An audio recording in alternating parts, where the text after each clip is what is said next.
What is up, you guys? It is Tyler. Welcome back to the Tyler channel. Welcome to another video. This is your MLW Future Review, Major League Wrestling as well. I must start off by saying I do apologize for not having up the review for NXT TakeOver UK. I came home from work at like 10 p.m. The show was done hours before I actually got off work and came home.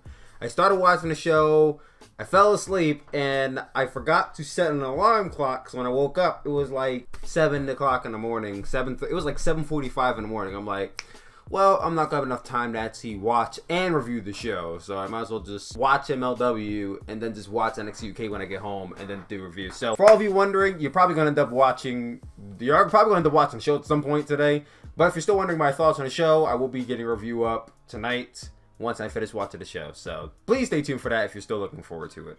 I do apologize for that once again. But otherwise, I did get a chance to check out MLW Fusion episode 39. Last week I watched episode 38. I was really not all that enthused about the show.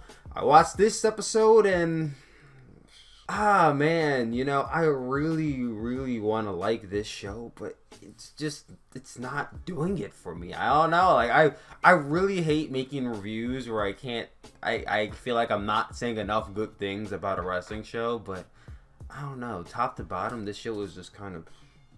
But let's get into it. So the show started off with Filthy Tom Lawler. He was snooping around on an argument between Selena De La Renta and Sami Callihan, and they were kind of debating about money, and like Sami Callihan trying to put the hit out on Tom Lawler, and if Selena's like, well, if you want to get paid, you're gonna have to do the job and this and that or whatever. It was an okay way to open the show. But I got a promo from Loki talking about how he's been the undefeated in MLW for 14 years and how he's going to go down as the greatest world champion of all time and da-da-da-da. And I'm like, okay. Then we get into the first match, Dragon Lee versus Rich Swann. I still feel some type of way towards Dragon Lee, guys. Like, he injured Hiromu Takahashi and he's been out ever since, man. And Hiromu Takahashi is one of my favorite New Japan pro wrestlers, so I don't know. I still have a little bit of a bittersweet hatred for Dragon Lee. I'm just kidding, but the match between Rich Swann and Dragon Lee, it took place. The match, in my opinion, took too long to get its foot off the ground. Like, in the beginning, they were kind of filling each other out, which was fine. They were doing their standoff sequences where they're doing flips and shit, and then they stand and look off at each other, and the crowd starts clapping. You've seen cruiserweight matches, you know exactly what I'm talking about. That was basically like the first 5 minutes of this match. That's it. And then Rich Swann was doing some dance moves here and there, and Dragon Lee was mocking him, and it took a while. That's all I can really say. When they started to actually wrestle, it was good. I mean, there were some nice high flying moves, but not like really too much. I felt like they were kind of holding back. Of course, there was one spot where Rich Swann tried to rip off the mask of Dragon Lee because every wrestler facing a luchador has to try and go for the mask. That's just every wrestling match where there's a luchador right now, I swear. There was one really cool spot in here. Rich Swann hit this really beautiful middle rope frog splash out of Dragon Lee, but only got the 2 count. I actually would have been satisfied he won the match off of that, because there's a lot of people you will see who hit the frog splash, but not too many can actually land a beautiful looking one. Like, I will say Seth Rollins can do a beautiful look of today, not of all time. Seth Rollins can do a pretty good looking frog splash. Kevin Owens does an okay one. Sasha Banks does an okay one. Really, just Seth Rollins, in my opinion, does the greatest frog splash today, honestly. There was this one spot in the match where I just said...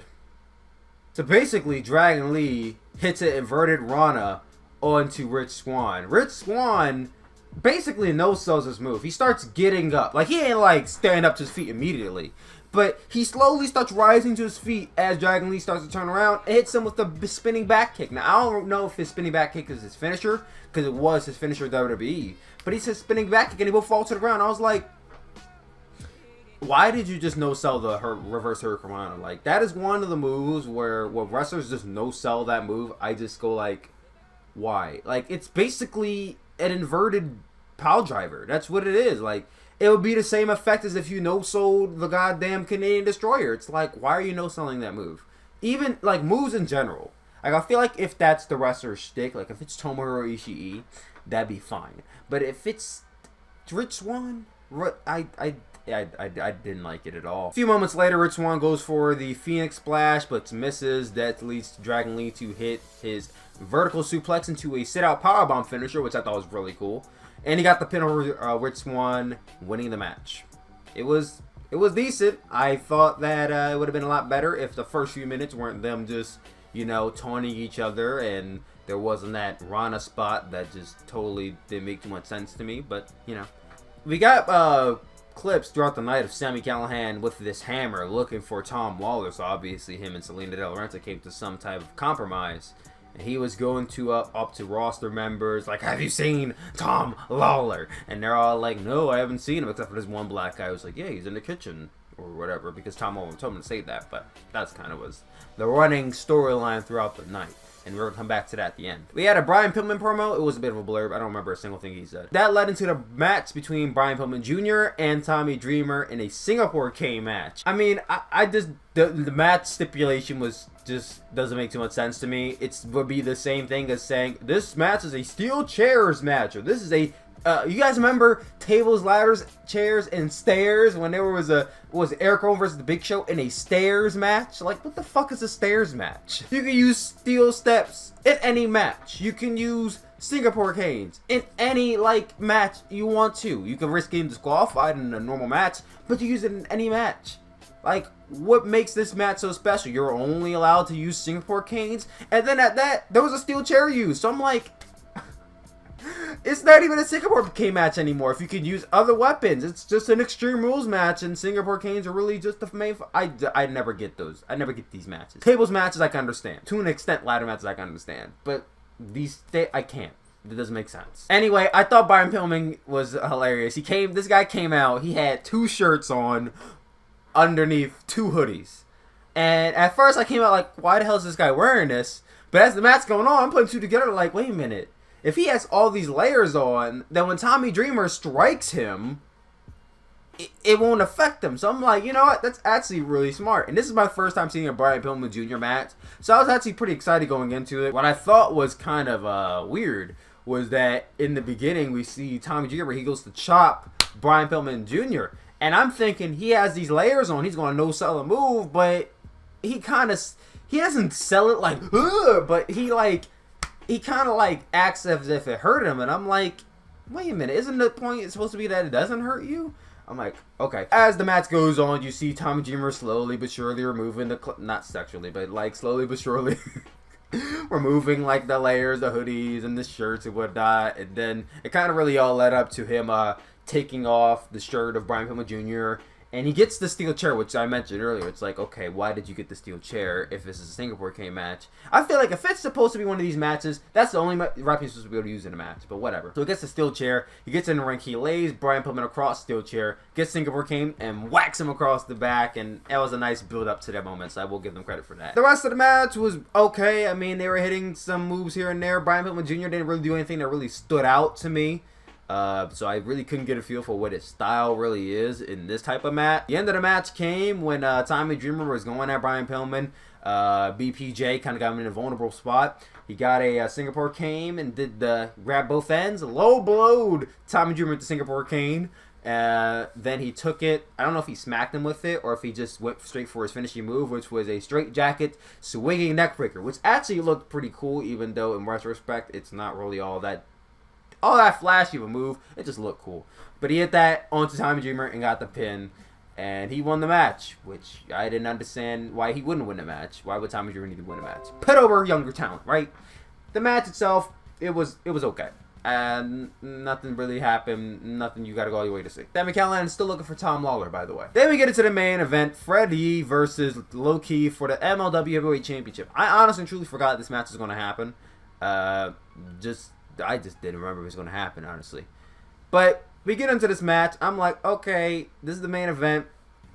It looks like there's like only like 6 or 7 minutes left on the show, so they're not going to get that much time. But maybe they're going to be able to do something in that 6 or 7 minutes, because as of right now, this show just has not been anything noteworthy for me. So they're going at it a little bit, and they're feeling each other out. And as soon as I feel like the match is starting to get a little bit, it's starting to pick up a little bit, we get to the finish of the match.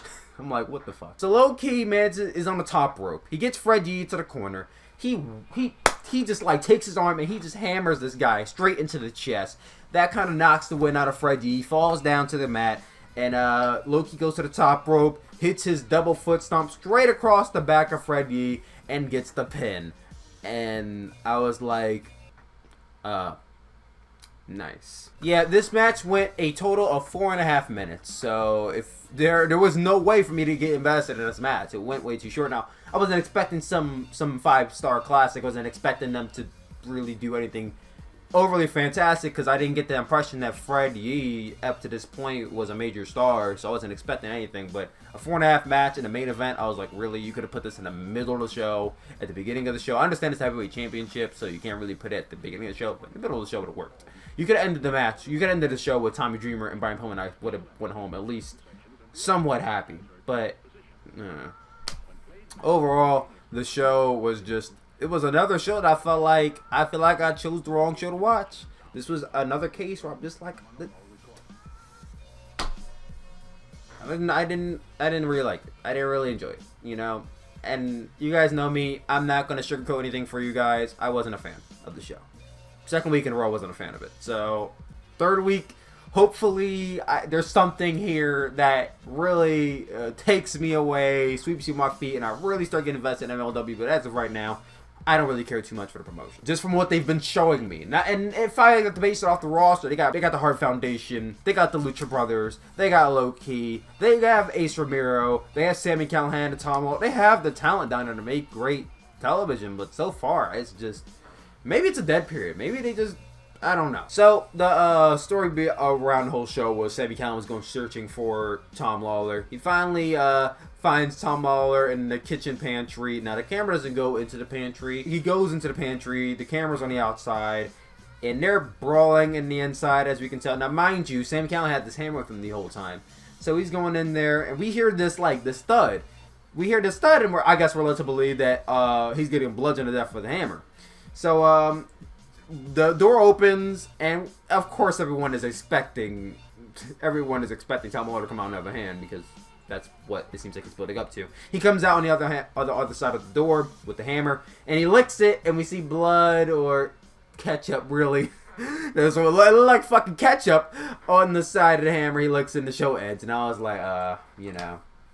So I guess he killed Sami Callihan. We had a death on the show, guys. Fucking Tom Lawler Negan over here just went ham on Sami Callihan's head or whatever. Maybe he just like broke his toe or something. I don't know.